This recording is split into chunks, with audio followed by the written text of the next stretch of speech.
Hello, नमस्कार, आदाब, सत श्री अकाल और अस्सलाम वालेकुम। मैं हूं मोहम्मद अहमद काज़मी, लेकर आया हूं आपका पसंदीदा कार्यक्रम नज़र दुनिया पर। Media star world YouTube channel लगातार दुनिया भर की खबरें आप तक पहुंचा रहा है। पिछले 10 दिनों से हम लगातार इजराइल फ़िलिस्तीन जंग की खबरें आप तक पहुंचा रहे हैं। इसी दौरान ईरान और अमेरिका के दरमियान वियना में बातचीत जारी रही। वहां अमेरिका के ईरान न्यूक्लियर समझौते में वापस शामिल होने के सवाल पर बातचीत आगे बढ़ रही है। आज एक बड़ी खबर तेहरान से है, जहां प्रेसिडेंट हसन रूहानी ने वियना में जारी बातचीत में होने वाली पेशरफ्त पर बेहतर नतीजे की उम्मीद जताते हुए कहा है कि अब समझौता तय होने के काफ़ी नज़दीक है। उन्होंने कहा है कि अमेरिका ने तेल, पेट्रोकेमिकल्स, शिपिंग, बीमा और बैंकों पर पाबंदियां हटाने को कबूल कर लिया है। एपिसोड काफ़ी अहम है, आखिर तक ज़रूर देखें। आगे बढ़ने से पहले आपसे गुजारिश है कि अगर आपने अभी तक media star world YouTube channel subscribe नहीं किया है तो सब्सक्राइब कर लें और घंटी दबाना ना भूलें। और अगर आप हमें फेसबुक पर देख रहे हैं तो हमारे पेज को लाइक करें ताकि हमारी हर वीडियो की खबर आपको सही वक्त पर मिल सके। और अगर हमारी खबर सच्ची और अच्छी लगे तो अपने व्हाट्सएप ग्रुप, फेसबुक, इंस्टाग्राम और ट्विटर अकाउंट पर ज़रूर शेयर करें ताकि मीडिया स्टार वर्ल्ड की खबरें दुनिया भर तक पहुँच सकें। खबर यह है कि ऐसे में जबकि दुनिया भर में इजराइल फ़िलिस्तीन जंग पर चिंता जताई जा रही है और यूनाइटेड नेशन जनरल असेंबली का इमरजेंसी सेशन हो रहा है, ऐसे वक्त में जंगबंदी के भी इम्कान जताए जा रहे हैं। हो सकता है कल जंगबंदी हो जाए। इस सिलसिले में हम आपको अब से पहले दिन में खबर दे चुके हैं। इस बीच ईरान के प्रेसिडेंट रूहानी ने आज सुबह कहा है कि अमेरिका के साथ न्यूक्लियर समझौते पर बात काफ़ी हद तक आगे बढ़ गई है और हो सकता है कि जल्द ही मामला तय हो जाएं।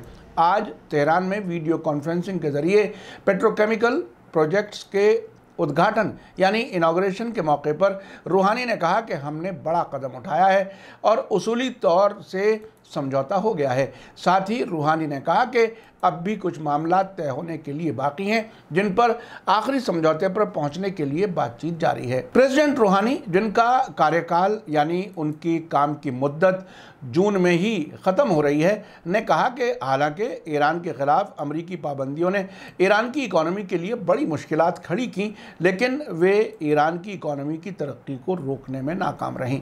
इसका सबूत यह है कि पाबंदियों के बावजूद बड़े प्रोजेक्ट्स के इनॉग्रेशन किए जा रहे हैं। उन्होंने कहा कि पाबंदियां हमारी तरक्की को नहीं रोक सकती। पिछले एक साल में हमने कोरोना वायरस और पाबंदियों के दबाव के बावजूद 17 पेट्रोकेमिकल प्रोजेक्ट्स का इफ्तिताह किया है। हम इन अहम प्रोजेक्ट्स को पूरा करने में कामयाब रहे हैं। ईरान के प्रेसिडेंट हसन रूहानी ने कहा कि दुनिया की ताकतें आज ये कबूल करती हैं कि उनके मुल्क के ख़िलाफ़ पाबंदियां नाकाम हो गई हैं। उन्होंने उम्मीद जताई कि ईरान के ख़िलाफ़ लगी पाबंदियों को हटा दिया जाएगा। प्रेसिडेंट रूहानी ने कहा कि उसूली तौर पर समझौता हो गया है और कुछ मामलात पर डिटेल पर बातचीत जारी है। उन्होंने कहा कि बातचीत में शामिल दूसरे फरीक यानी अमेरिका ने तेल, पेट्रोकेमिकल्स, शिपिंग, बीमा और बैंकों पर पाबंदियां हटाने को कबूल कर लिया है। रूहानी ने कहा कि ईरान की आवाम ने अपनी मजबूती को साबित कर दिया है और साफ हो गया है कि कारोबारी पाबंदियां और दबाव ईरान की तरक्की के रास्ते में रुकावट नहीं बन सकती। उन्होंने कहा कि ईरान ने एक साल के दौरान पेट्रोकेमिकल की पैदावार बढ़ाने के बड़े प्लान पर अमल करने में कामयाबी हासिल की है। पेट्रोकेमिकल पैदावार में 44% की बढ़त हुई है और पेट्रोकेमिकल प्रोडक्ट्स की पैदावार 56 मिलियन टन से बढ़कर 100 मिलियन टन हो गई है। उन्होंने कहा कि पिछले 8 वर्षों में उनकी सरकार के दौरान ईरान के गैर पेट्रोलियम प्रोडक्ट्स के एक्सपोर्ट में 130 अरब डॉलर की बढ़त हुई है, जो 8 साल पहले के मुकाबले में 59% ज़्यादा है। ईरान के प्रेसिडेंट रूहानी ने कहा कि पिछले 3 महीने के दौरान सरकार का ज़्यादातर ध्यान 2 अहम मामलों यानी कोरोना के खिलाफ जंग और पाबंदियों के ख़त्म कराने पर फोकस रहा है। उन्होंने कहा कि अल्लाह की मेहरबानी से हम कोरोना के खिलाफ जंग और पाबंदियों को हटाए जाने में कामयाब होंगे। उधर ऑस्ट्रिया की राजधानी वियना से खबर है कि ईरान के डिप्टी फॉरेन मिनिस्टर और न्यूक्लियर समझौते के लिए चीफ निगोशिएटर अब्बास इराक्ची ने वेडनेसडे की रात ईरान न्यूक्लियर समझौता कमीशन की बैठक ख़त्म होने के बाद बातचीत में पेशरफ्त की खबर दी है। इराक़ची ने अखबार वालों को बताया कि वियना में 2 हफ्ते तक सभी सतहों पर अलग अलग मामलों पर गहरी बातचीत के बाद चौथे मरहले की बातचीत वेडनेसडे को मुकम्मल हो गई, जिसमें अच्छी पेशरफ्त हुई, लेकिन अभी ये नहीं कहा जा सकता कि काम पूरा हो गया है। उन्होंने कहा कि रजामंदी का फ्रेमवर्क साफ है, लेकिन कुछ ख़ास पॉइंट्स पर अब भी इख्तलाफ बाकी हैं, जिसकी वजह से सभी मुल्कों के डेलीगेशंस ने यह फैसला किया है कि मशवरे के लिए अपने अपने मुल्क लौट जाएं और कुछ दिन बाद दोबारा बातचीत शुरू करें। ईरान के डिप्टी फॉरेन मिनिस्टर अब्बास इराक़ची ने इस बात का जिक्र करते हुए कि बात करने वाले फरीकों की कोशिश ईरान के खिलाफ पाबंदियां हटाने और न्यूक्लियर समझौते पर फोकस है। उन्होंने कहा कि ईरान की पॉलिसी पूरी तरह साफ है। ईरान चाहता है कि पहले अमेरिका सारी पाबंदियां हटाए, जिसके ईरान के ज़रिए सर्टिफिकेशन यानी सत्यापन के बाद न्यूक्लियर समझौते के तहत ईरान अपनी सभी शर्तों पर अमल की तरफ लौट जाए। उन्होंने बताया कि अगले हफ्ते अगले मरहले की बातचीत वियना में शुरू होगी और वो उम्मीद करते हैं कि अगले हफ्ते बातचीत में और पेशरफ्त होगी। आपको बता दूं कि इस वक्त ईरान में प्रेसिडेंट इलेक्शन का प्रोसेस शुरू हो चुका है। ईरान में एक प्रेसिडेंट एक साथ 2 बार यानी कुल 8 साल के लिए प्रेसिडेंट रह सकता है। हसन रूहानी 2013 में प्रेसिडेंट बने थे, जिनके अब 8 साल पूरे हो चुके हैं। इलेक्शन के लिए वोटिंग 18 जून को होनी है। अभी गार्डियन काउंसिल के ज़रिए कैंडिडेट्स के नामों को फाइनल किया जाना बाकी है। अगर रूहानी की सरकार के दौरान ही ईरान से अमरीकी पाबंदियां हटाई जाती हैं तो ये उनके लिए बड़ी कामयाबी होगी।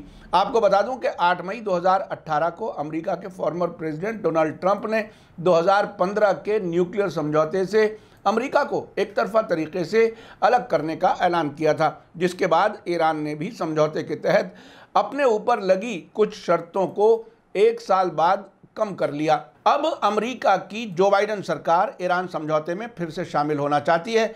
ईरान का कहना है कि अमेरिका अपने आप समझौते से निकला था और ईरान पर नई पाबंदियां लगाई थीं।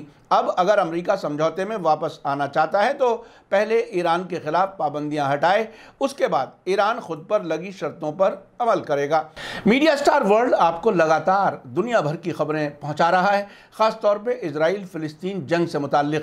और इस बीच में जो कुछ खबरें आप देख रहे थे उसकी बुनियाद पर मैं आपको बता दूं कि आपने देखा कि अमेरिका एक तरफ इजराइल फ़िलिस्तीन जंग में इजराइल के साथ हथियारों का नया समझौता कर रहा है और अमन की बातें भी कर रहा है। ये है उसका दोगला चेहरा।